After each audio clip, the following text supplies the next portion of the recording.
guests today are Flea, Bitten, Dawg. We have with us today Tom and David, and we appreciate them coming in and giving us a little more history.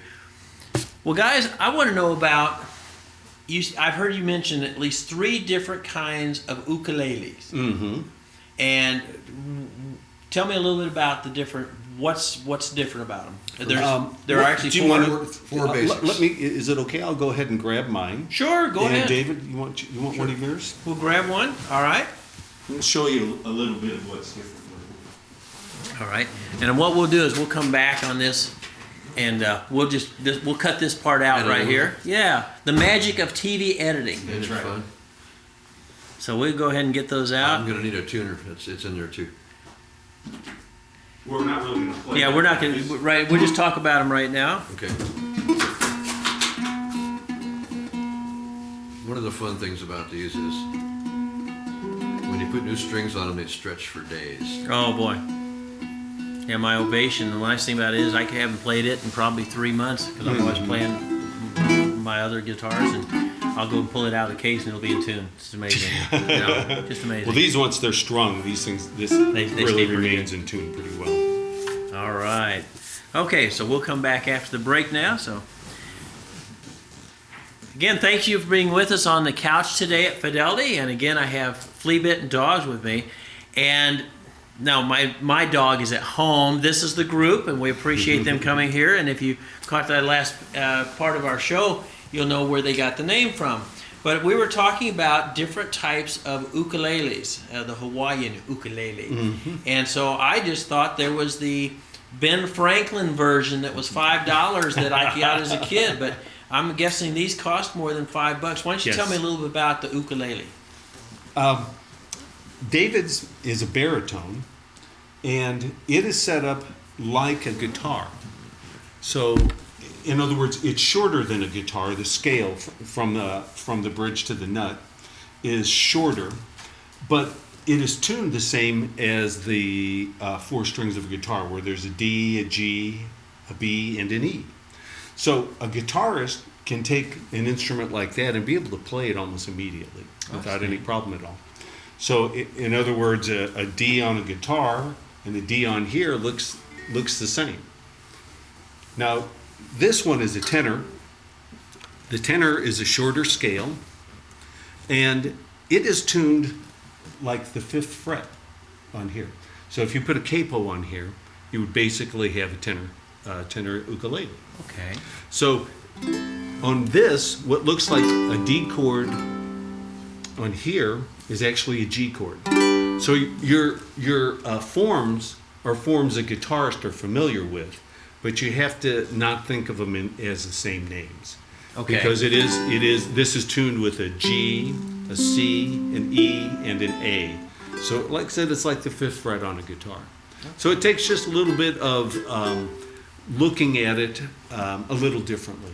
Okay. Well, see, I would have never guessed that they were tuned differently, but then it makes perfect sense because some people tune their guitars different than I do, and my problem is when I switch from guitar to the banjo, then I have to remember what I'm playing and how I'm playing. Yeah. And so I then play it a drives little me banjo crazy. too, so I know exactly what you mean. Every time you go to a different 20 stringed minutes instrument. into it, I can figure it out, right? But then it's like, oh yeah, wrong key. Mm-hmm. So now do you have others besides these? So we've got the baritone, and then we've got the tenor. There is one called a concert, which is the scale's about that length, and then there's a soprano that the scale is about that length.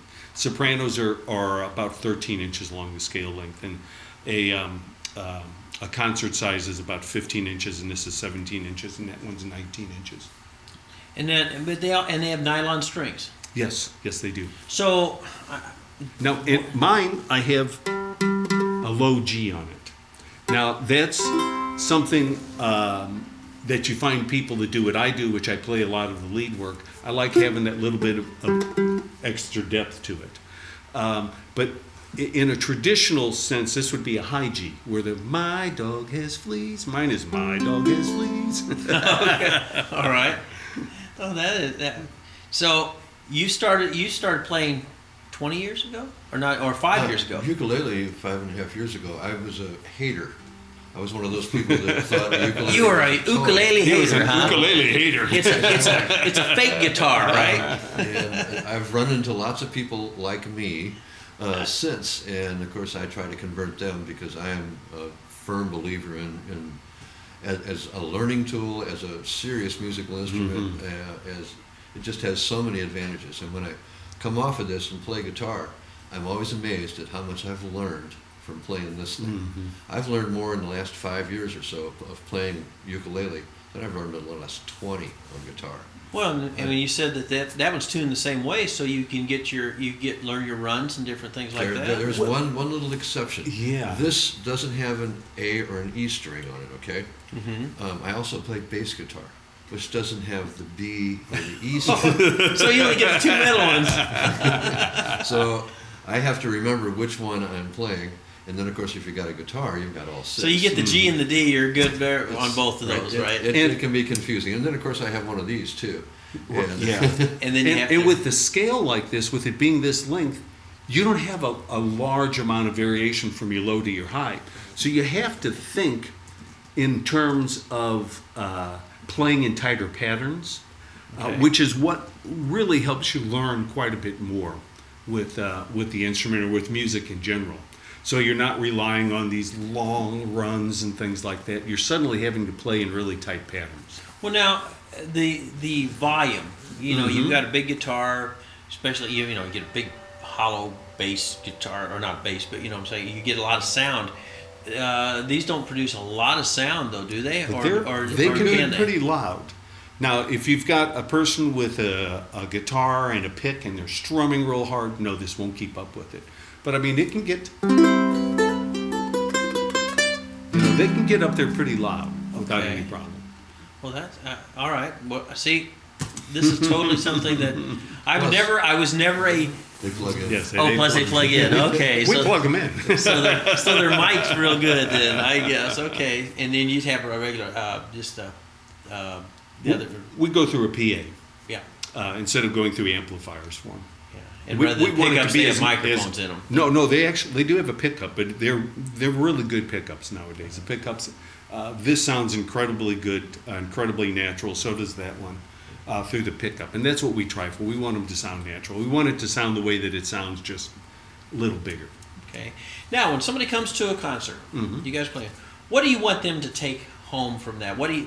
What's the We feeling? want them to take home CDs. We want them to take home CDs. All right. Sounds good. We're going to talk about those in just a second. Yeah.